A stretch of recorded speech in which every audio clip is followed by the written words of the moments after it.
მეხუთე შვიდეულის ხუთშაბათს, რომ საჭიროა ჩვენთვის მთელი მონდომებითა და გულმოდგინებით ვეცადოთ ცხონებას, გადარჩენას.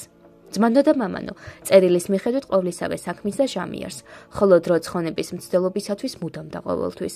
უფრო მეტად კი ამ წმინდა დღეებშია. მთლიანად რომ ამისთვის არიან დადგენილნი, რათა ადამიანმა თავისი ცოდვა მონდომებით შეინანოს და სული აცხოვნოს, რომელზეც ძვირფასიც არაფერია.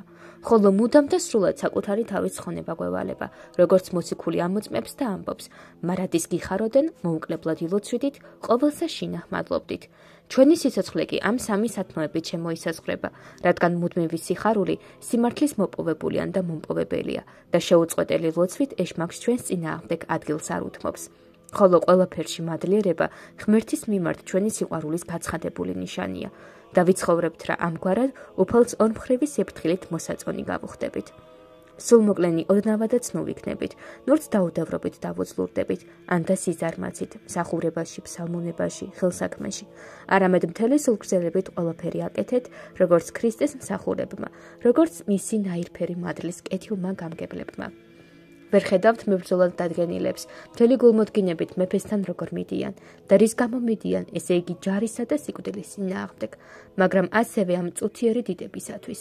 ზაფხულის წარმავალი ყვავილის მსგავსი სიმდიდრისათვის, ყველაფრის მიმართ მონდომებით ემზადებიან, ხოლო ჩვენ, რომელნიც ცათა სასופევლის, მარადიული სიცოცხლისა და გამოთქმელი სიხარულისთვის ვართ მოწოდებულნი, ნუ თუ ზარმაცები და მოშვებულები უნდა გავხდეთ და როგორც ერთგვარად კარგმა მეომრებმა, ღმერთს საკუთარი თავები მთელი გულმოდგინებითა და სიმამაცით არ უნდა წარმოვდგინოთ. ეს წიგნი ამოიკითხეთ, რომელიც ხელში მიჭირავს.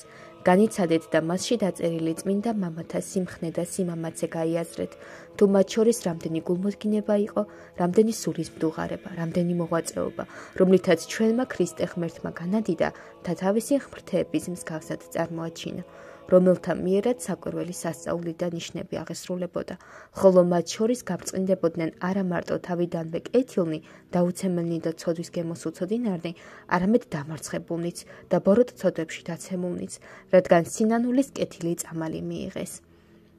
ამიერიდან მოშვებისა და სიზარმაცის გამო ერთი მიზეზიც კი არავის აქვს, მაგრამ თუ კი ვინმე სრულიად უდარდელი და შეუგნებელი იქნება, რომლის მიმართაც მოციქული ამბობს, განიღვიძე რომელსა ესე გძინავს და ახსდეკ მკვდრეთით და განგანათლოს შენ უფალმან, ნუ თუ მისი სიტკბოების სიმდიდრეს არად ჩააგდებ და მის სიკეთესა და სულგრძელების უმეც არიხარ.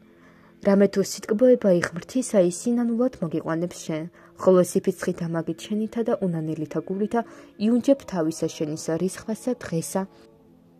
მას რისხვისასა და გამოცხადებისა და მართლმსაჯულობისა ღმრთისასა, რომელმან იგი მიაგოს კაცად კაცად და საქმეთა მისთაებრ.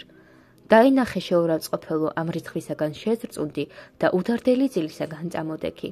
აი ახლა ხანს ძმა კანდიდი წავიდა და მასზე ადრე სხვა, მათ შემდეგ კი სხვა მიყვება.